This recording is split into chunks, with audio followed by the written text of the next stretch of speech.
You guys know, sometimes you just wake up really sad, and you have to ask yourself, what happened? Oh, where did it all go wrong? And today's just been one of those sad days. I don't know what to do. I wake up missing him. It's I don't know. I don't know anymore.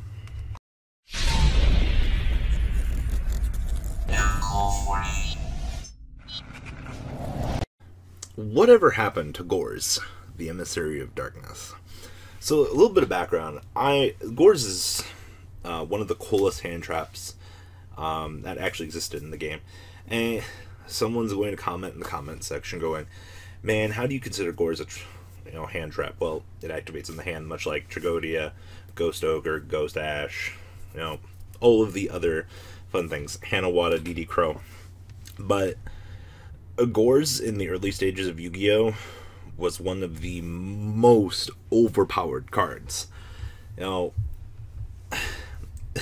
I miss him. I mean, he was in a game where he would generate a free token, and that monster would have the same attack points as the damage that you took to your life points. That was a spectacularly overpowered concept in the early 2000s for this game. We got Gorz in fall 2008. Yeah, it'd be fall 2008 because I topped the first event that Gorz was legal. Gorz was one of those cards that was so overpowered that it could just sway the game. Obviously Dark Arm Dragon existed at that time, and Dark Arm could just resolve pop it. But as time progressively went on, Gorz would be used to stop OTK scenarios, amongst other things. And now you have to ask yourself, how does a monster that could trigger off of the hand, summon itself as a 2700 meat shield, and then possibly create a 2500 token, where does that power creep out of this game? Because it's essentially free. So, a little theorio time here as to why Gorz has faded away, and will he possibly ever come back into the competitive scene? So, the game of Yu-Gi-Oh! Has developed into this shit show of developing boards turn one. Gorz actually goes against that concept. Now, like I said, in the early 2000s, when games weren't construct a board and go, games were a lot more passive, so Gorz could essentially be held for these particular scenarios. And that's kind of why we seen a little bit of a resurgence of Gorz during the Necros format. I don't know how many people kind of paid attention to the side decks of a few players, but Gorz was a very good side option. Being able to drop it on an open board when Necros are going for the OTK, being able to just chum block at 2700. 27's a fucking fat number, but he's one of those cards that really only comes out depending on the format. And at the rate we're going, I don't know if we're going to get the chance to have him come back. So, when the game is just fucking shit out your board and fucking pray to God, unfortunately, a monster that his specific trigger is only during the battle phase or for effect damage. That was one of the cool things about Gorz, was the fact that he was multi-purpose for damage. I actually seen burn decks get re-burned by Gorz. Some really weird scenarios can happen on turn one if you draw the Gorz against burn, because you'll be able to drop it and have a 2700 body to go. Back in the day when your game plan was to try to, two-turn kill burn, or, get your Dark Armed on the field and just pop, pop, pop, and go. It's really interesting, because we have really broken generic cards. Fucking Reborn Tengu was one of the most prime examples of broken for his time. A card that could basically synchro for free and float. And this was before Tenki's time. When Tenki came out, everyone fucking freaked their shit. But much like Gorz, Tengu's time has kind of come and gone. But it definitely goes to show that with the way that the game has developed and the way that the game has evolved, that these particular power cards, they're still there, but they're rotating. Another excellent example of cards rotating in and out right now, fucking DD Crow. We'll even fucking toss Droll and Lockbird into this equation. You know, they're both cards that show up every once in a while, much like Baylor. They'll rotate in and out of their formats. And Gorz is one of those cards, but Gorz, I feel, needs to have the general construction of the format shift. You know, you can't have build a board and go for it. You know, something else is Zoo. So the problem with Zoo, with the Gorz, is as soon as you actually goes for anything that can do a battle phase pop, if you summon your big boss monster in the battle phase, Dryden's just gonna go XD pop it.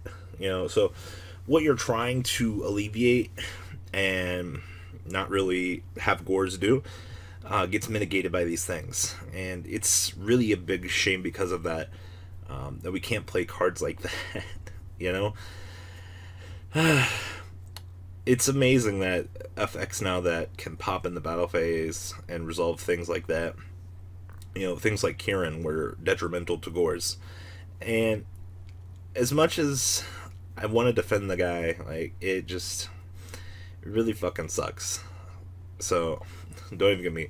Fucking Trigody is an infinitely worse Gorz, and at this point, you know, Gorz has moved off of the one list. You know, like, he's available in multiple copies, and he's still an incredibly terrible card, but it's all because of the current metagame. You know, it's another one of those cards that's going to come in and out of the flow of game. So just something interesting I wanted to note. You know, players seem to really forget that we have very fucking good generic cards. Oh, Pot of Desires even available to us. And this was something I've kind of noticed as the card pool grows larger. A lot of players tend to forget a lot of the older cards, you know, and then eventually someone will walk into an event playing an old tech card that goes really well with their strategy, and they'll just get blown the fuck out of the water because they didn't realize that it was coming. You know, something I've seen a lot with new players, and this isn't an insult to them or anything, but a lot of players don't know how to appropriately play against Gorz. You know, what if you attack with your biggest monster first and you don't have a Dryden on the board, and I resolve Gorz? Now, not only have you punished yourself, you also are not going to be able to get over the token, which is bigger than any other monster you have on your board, all because you swung with the highest monster first. It's why you always go lowest to highest. It's kind of been one of those mentalities. It's kind of been beat into my head over the years, because I lost fucking Gorz way too much in the early stages of Yu-Gi-Oh! Way too fucking much. So you always kind of go lowest to highest in order of direct attacks, in case there is something in the hand that you need to play around with. And I've even seen new players ask about cards like Fossil Dino. They're like, I seen a player resolve a Fossil Dino, and his opponent didn't know what the fuck was going on. They're like, what the fuck, this is a card? Yes. You know, strange, weird cards like this, you know, not educating yourself on everything that's available is doing yourself a disservice.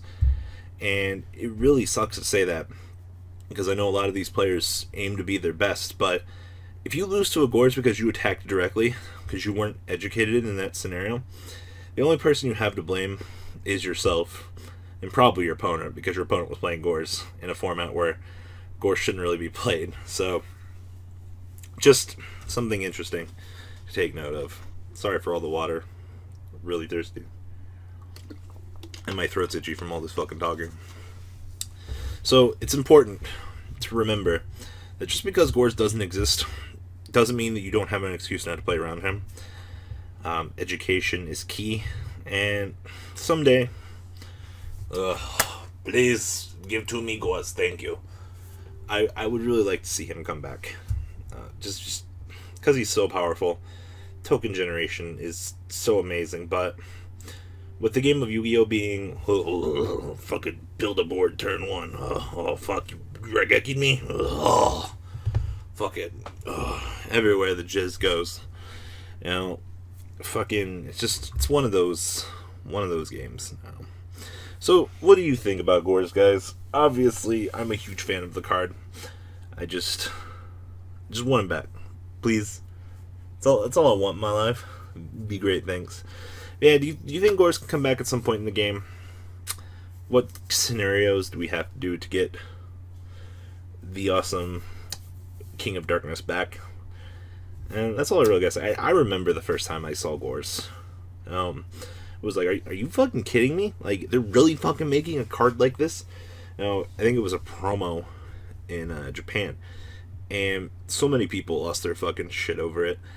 Those were the days.